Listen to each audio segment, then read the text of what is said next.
Hour 2 of the program, ladies and gentlemen. Tobin and Leroy here with you on FM 104.3 WQAM. Take you guys up until 2 here on the program. Let us get to our headlines. Brought to you by Darrell Volkswagen. Darrell VW just broke the rules of gravity. Prices are falling so fast, we're checking for a crater.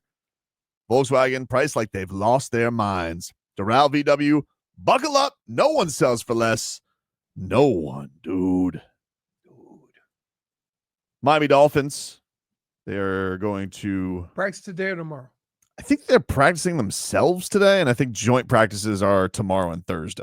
Okay. I think that's how it's rocking. Tomorrow and Thursday, game on Saturday. That sounds about right. Yeah. Or they're maybe just doing like a walkthrough today or something. I don't know.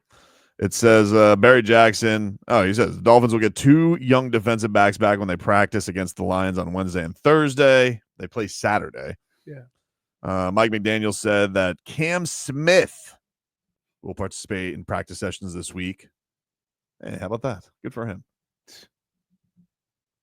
Don't worry. Something will happen. Cam Smith has missed 6 practices.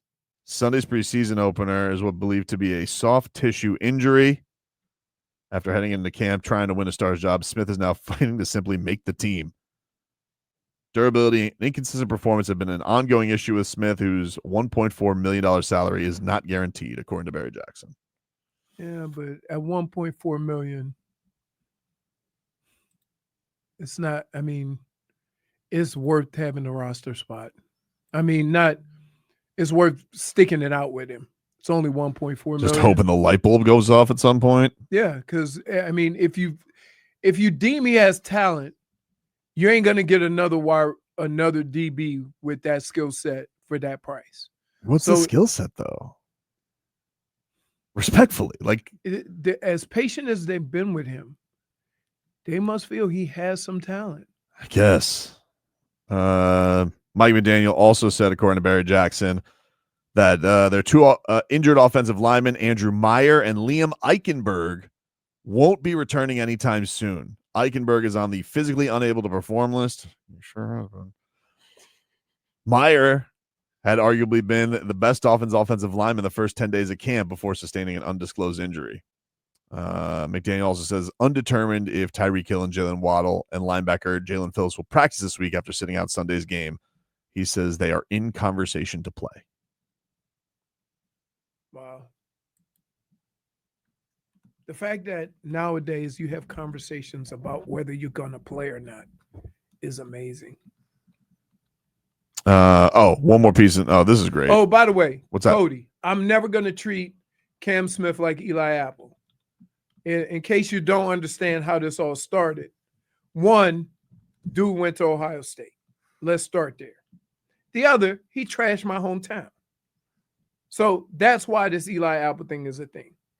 So it has nothing to do with Cam. I won't treat Cam Smith like that. You can if you want. I'm not going to judge you. No, I don't. This didn't start with his ability. This started with him trashing New Orleans. Busy thumbs. Yeah. Busy thumbs is how it started for him. The other piece of news, we've all been awaiting Darren Waller. Mike McDaniel said last week he's a week away. Well, I guess he's a week away from being a week away because hold on. He can't get no more ready. He took a year off. Well, according to Barry Jackson, tight end Darren Waller, who has been on the physically unable to perform list since the start of camp, will not participate in joint practices this week. Waller is working his way back after coming out of retirement. Drew Rosenhaus said on WSVN this week that he will be ready for the start of the season. Hold on. You know what's amazing about life? Is that you have people that are representing something that we're not really sure of what they are. Mm-hmm. So I'm going to say this. The conversations when he was coming back was like, oh, yeah, I'm going to be a contributor. I'm going to be this and blah, blah, blah, blah, blah, blah, blah. Right? Great. That was what they said. Now he's here and he's like, he'll be ready for the beginning of the season. You trying to make the damn team? You ain't played football in a year. We just gonna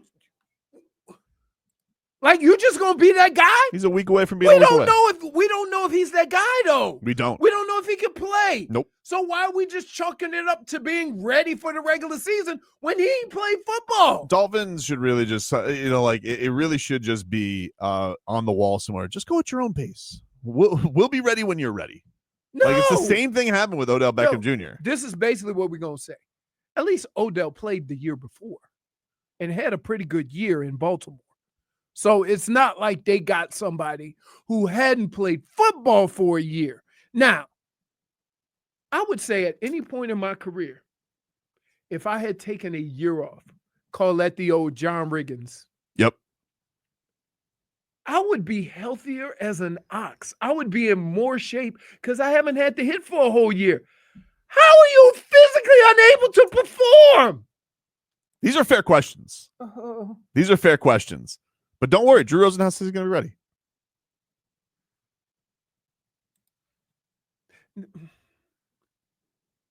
The only thing that's saving him right now, I'm going to tell you, you know what's saving him? Julian Hill. Because as long as he's assaulting the football, they're going to always need a tight end that can catch. It's really bad when you just have a job there waiting for you if you could just not screw up. You're good. You're good. But don't worry, dude. Waller's coming. He's a coming. Sometime soon. And they're going to treat him like a slot receiver anyway. When has he ever been on the end of the line of scrimmage? The Giants fans would tell you that, no, that's probably what the issue was. When they asked him to be more physical, he walked away from the sport. So, Oh, my goodness. It's all good, dude. We don't pressure anybody to come back. I mean, I don't want to sound like an old person when I say this, but if you take too much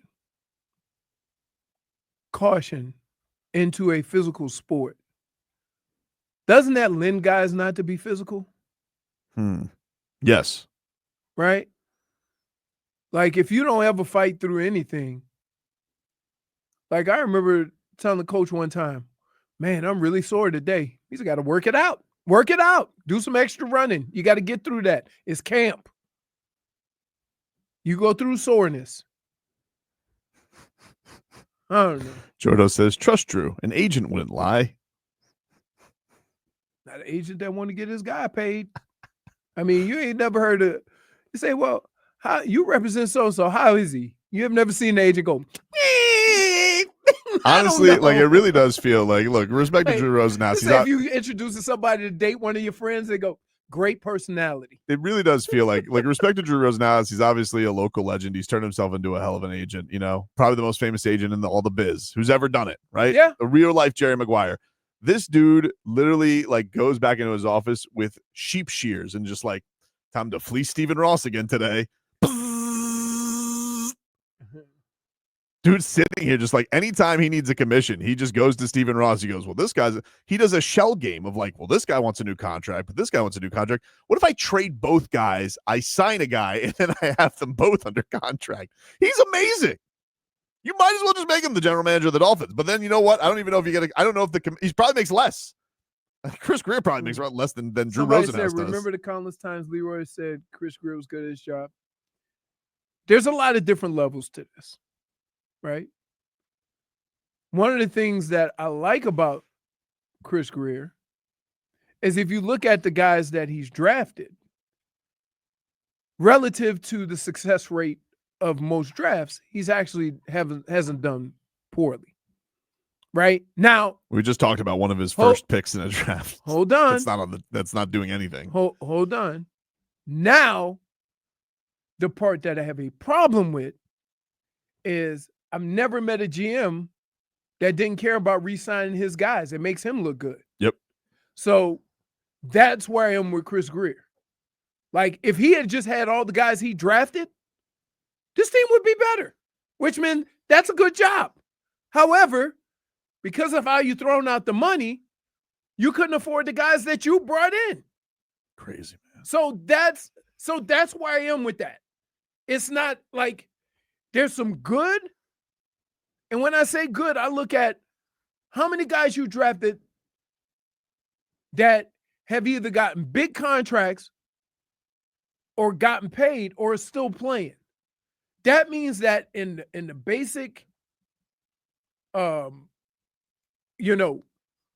judging of talent, he's doing a good job of it. Because a lot of the guys that he has drafted are still playing football in the NFL. So he also told us not to be concerned about the offensive line, dude. And they was laughing at those concerns. I didn't say he was perfect. No, everybody's got their flaws, right?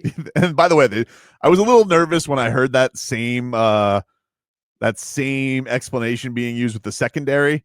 They're like, you guys are more worried about than we are. I was like, please don't. Like, but even if that is true, Leroy, even if it's true, don't say it. Zip it. Put it in your pocket. Yeah. Here's what I would say. That front seven, and I'm telling you this, and I'm going to say it over and over again. Yep. If they're as good as we think they're going to be, and they're good, you will not be talking about the secondary, which is amazing because I would say at the end of the year, if you don't know who's playing in the secondary, the front seven did a good job.